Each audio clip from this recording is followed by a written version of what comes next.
Soul proprietorship एक बहुत ही common form of business entity है इंडिया में।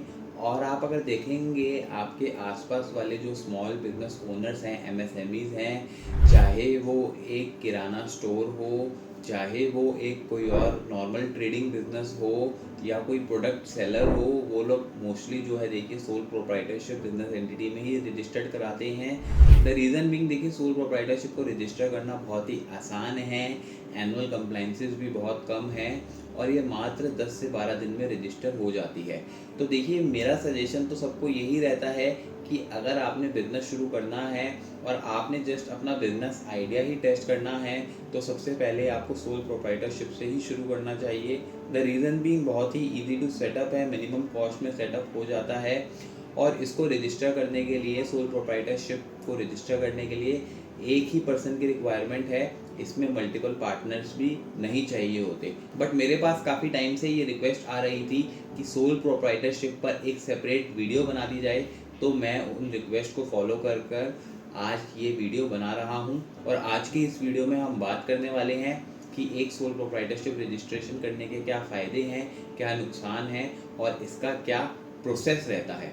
तो चलिए शुरू करते हैं। देखिए सोल प्रोप्राइटरशिप को रजिस्टर करने का जो सबसे पहला बड़ा फ़ायदा है वो है लेस कंप्लाइंसेस। सोल प्रोप्राइटरशिप में ज़्यादा कंप्लाइंसेस नहीं होते in comparison to a private limited company और एलएलपी। द रीज़न बीइंग देखिए ये सोल प्रोप्राइटर के पैन से ही रजिस्टर हो जाती है, इसमें आपको कोई आरओसी या फिर ऑडिट कंप्लाइंसेस नहीं करने पड़ते। ऑडिट कंप्लाइंसेस करने पड़ते हैं अगर आपकी टर्नओवर 1 करोड़ या 10 करोड़ से ऊपर जाती है, उसकी प्रिस्क्राइब्ड लिमिट्स हैं। आईटीआर या फिर जीएसटी के जो कंप्लाइंसेस होते हैं वो होते हैं। बट अगर हम इसको कंपेयर करें एक प्राइवेट लिमिटेड कंपनी से या फिर एक एलएलपी से, तो उसके कंपैरिजन में एक प्रोप्राइटरशिप फर्म के जो कंप्लाइंसेस हैं वो काफ़ी कम हैं। जो दूसरा बड़ा फ़ायदा है, एडवांटेज है सोल प्रोप्राइटरशिप का, वो है कंट्रोल ऑफ द बिजनेस। देखिए क्योंकि सोल प्रोप्राइटरशिप जो है एक प्रोप्राइटर यानी कि इंडिविजुअल के पैन से ही रजिस्टर होती है, तो देखिए वो इंडिविजुअल जो होता है वो इसमें 100% शेयर होल्डर होता है, 100% जो है स्टेक उसी का होता है और इसकी वजह से देखिए वो कंप्लीट ऑनरशिप इस प्रोप्राइटरशिप बिजनेस के ऊपर मेंटेन कर सकता है। जो तीसरा बड़ा फ़ायदा है सोल प्रोप्राइटरशिप रजिस्टर करने का वो ये है क्विक डिसीजन मेकिंग। देखिए जैसा कि मैंने ऊपर वाले पॉइंट्स में भी आपको बताया कि एक सोल प्रोप्राइटरशिप जो होती है वो इंडिविजुअल के पैन से ही रजिस्टर हो जाती है, उसमें सिंगल पार्टनर ही रहता है, उसका 100% कंट्रोल होता है, मल्टीपल लोग नहीं होते। इसकी वजह से देखिए जो भी डिलेज होते हैं डिसीजन मेकिंग में वो अवॉइड किए जा सकते हैं और क्विक और बहुत ही प्रॉम्प्ट बेसिस पर इसमें डिसीजन मेकिंग हो सकती है। देखिए सोल प्रोप्राइटरशिप का मतलब ये नहीं है अगर सिंगल ओनर है तो ये जो कंपनी है सोल प्रोप्राइटरशिप की उसमें एक ही बंदा रहेगा। देखिए मैंने अपने एक्सपीरियंस में ऐसे भी सोल प्रोप्राइटरशिप्स देखी है जिसकी टर्नओवर्स जो हैं हज़ारों करोड़ों में हैं और उसमें जो है 500-600 लोग भी एम्प्लॉयड हैं। तो देखिए एक सोल प्रोप्राइटरशिप को भी आप एक्सपेंड कर सकते हैं। चलिए अब बात करते हैं सोल प्रोप्राइटरशिप के कुछ डिसएडवांटेजेस के बारे में। देखिए जो सबसे बड़ा डिसएडवांटेज है सोल प्रोप्राइटरशिप का वो ये है अनलिमिटेड लायबिलिटी।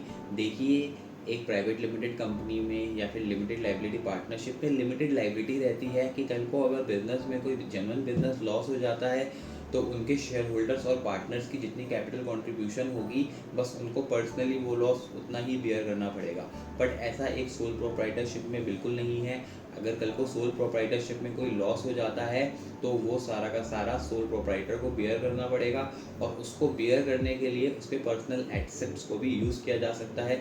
देखिए सोल प्रोप्राइटरशिप में जो भी प्रॉफिट है, मुनाफा है, वो भी सोल प्रोप्राइटर का ही है और जो भी लॉस है वो भी सोल प्रोप्राइटर का ही है।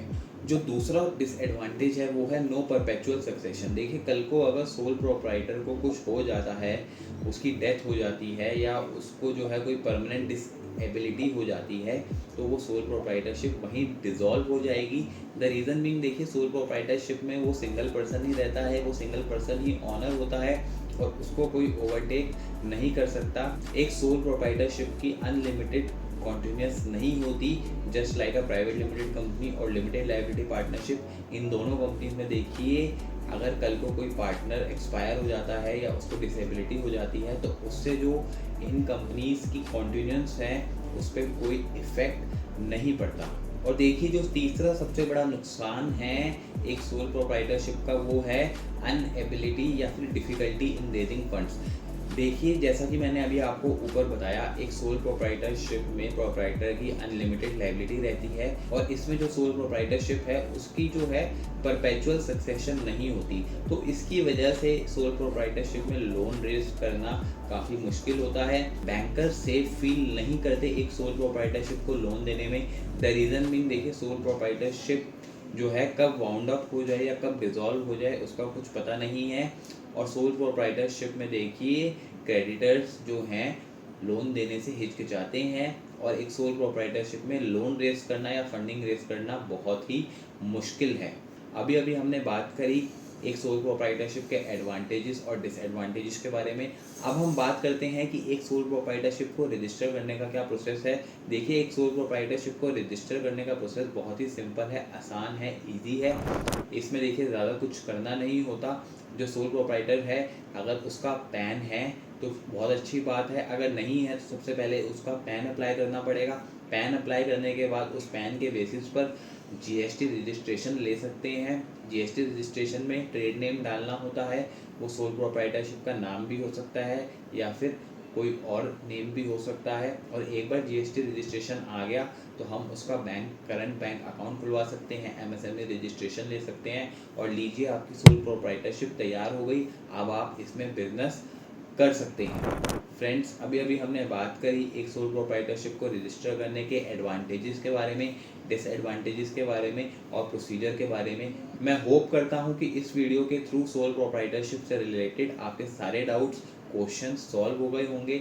अगर देखिए अभी भी आपके कोई डाउट्स या क्वेश्चंस रहते हैं तो प्लीज़ आप मुझसे कमेंट करके पूछ सकते हैं, नहीं तो आप नीचे दिए गए लिंक पर क्लिक कर हमारे डेडिकेटेड बिजनेस प्रोफेशनल से कनेक्ट हो सकते हैं और अपने डाउट्स उनके थ्रू भी सॉल्व कर सकते हैं। अगर आपको ये वीडियो अच्छी लगी दोस्तों तो वीडियो को लाइक और चैनल को सब्सक्राइब करना तो बिल्कुल भी मत भूलिएगा। नेक्स्ट वीडियो तक के लिए bye bye and take care.